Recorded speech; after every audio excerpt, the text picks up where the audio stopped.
tutoriel de l'application gratuite Flourish qui permet de représenter des données sous forme de graphiques animés très variés.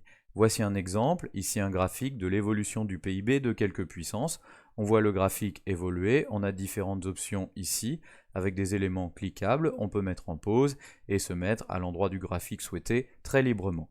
Pour réaliser ce genre de production, rendez-vous sur le site flourish.studio. Vous cliquez sur le site et ensuite, comme vous n'avez pas de compte, vous allez cliquer sur le bouton central pour vous en créer un.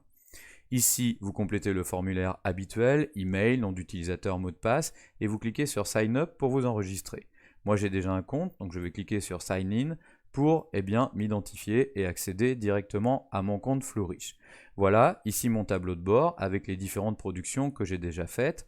Je peux les supprimer, les dupliquer ou les ouvrir pour les modifier. Je peux également créer des dossiers si je souhaite mieux organiser mes productions. Ici je vois tout ce que j'ai créé et en cliquant sur Published, je vois seulement ce que j'ai mis en ligne. Ensuite, on va pouvoir créer notre graphique en cliquant sur New Visualisation. On clique ici et on arrive sur la page d'accueil des modèles de Flourish qui sont, comme vous pouvez le constater, extrêmement nombreux. Il y a des dizaines et des dizaines de formats accessibles. À vous ensuite de cliquer sur chacun des modèles pour savoir celui qui vous conviendra le mieux. Nous, on va utiliser celui-là, Bar Chart Race. On clique dessus et le modèle va s'ouvrir et on va voir un petit peu à quoi ça ressemble. Voilà, ici on a un graphique avec différents pays, des barres qui évoluent, on peut mettre des catégories, c'est parfait pour nous. On met ça en pause et on va cliquer sur Data pour finalement entrer nos données. Alors ici on a les données du modèle, on va pouvoir s'en débarrasser avec CTRL A et supprime du clavier. Voilà, ici on a un tableau vierge. Alors on pourrait bien sûr compléter notre tableau directement ici, avec par exemple les pays, ici on pourrait mettre les différentes régions du monde, ici on pourrait mettre le PIB en 1995, ensuite on aurait juste à mettre les noms de pays et puis les différents chiffres, mais c'est tout de même plus pratique de préparer nos données dans un tableur pour ensuite l'importer dans Flourish. D'abord parce qu'on reste propriétaire de notre base de données, et ensuite parce qu'on pourra l'utiliser plusieurs fois. C'est donc ce qu'on va faire. Ici, on nous indique ce qu'on a le droit d'importer. Excel, CSV, etc., etc., un certain nombre de fichiers. Si vous travaillez sous Excel, comme ici, aucun problème, Flourish va pouvoir récupérer votre feuille de calcul. Donc ici, par exemple, j'ai bien mes pays, ici j'ai mis les différentes régions, ici j'ai le PIB avec différentes années, et ici j'ai mis des liens vers des images pour pouvoir illustrer mon schéma. Alors, pour mettre des images, il faut trouver des images adéquates, et ici, ensuite, il vous faut copier l'adresse de l'image, comme ceci, pour la mettre ensuite dans votre tableur. On verra en fin de tuto comment mettre en ligne vos images personnelles si vous le souhaitez. Si jamais vous utilisez en revanche LibreOffice, le fichier .ods ne sera pas accepté. Donc vous devrez faire comme ceci, fichier, enregistrer sous, et vous devrez changer de format en choisissant CSV. Vous cliquez ici, vous enregistrez, et ensuite ce format sera accepté par Flourish. Retournons donc dans Flourish, on va donc importer notre base de données.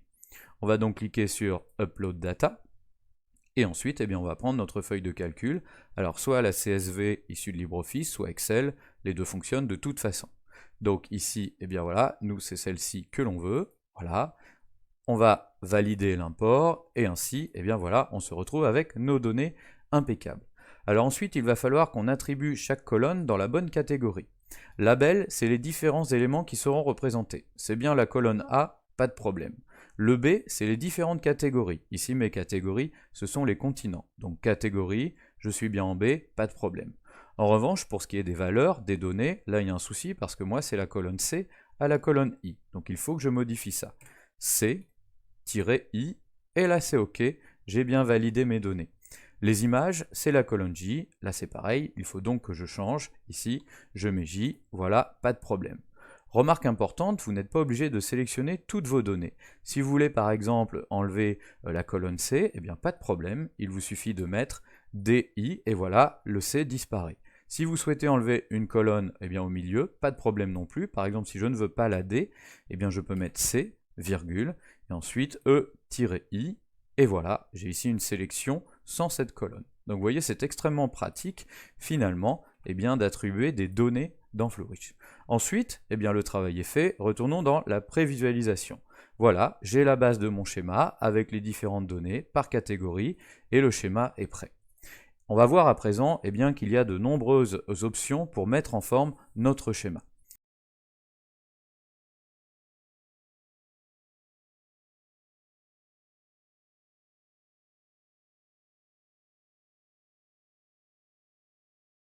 Et je vais donc pouvoir tout simplement publier eh bien, ma présentation en cliquant ici sur Export and Publish.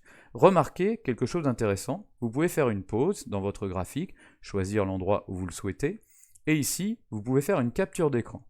Si vous cliquez sur Download Image, et si vous faites x2 pour grossir, et bien ensuite, lorsque vous téléchargez, vous allez vous retrouver avec une capture d'écran de votre graphique à l'instant T que vous avez choisi. Sinon, pour publier la version dynamique, vous cliquez sur Public to Share, ici. Ici, vous pouvez décider d'autoriser les autres à copier votre modèle pour le modifier, c'est vous qui voyez, et ensuite vous cliquez sur Publish. Voilà, vous avez tout. Ici, vous avez le lien vers votre graphique que vous allez pouvoir eh bien, transférer à qui vous voulez.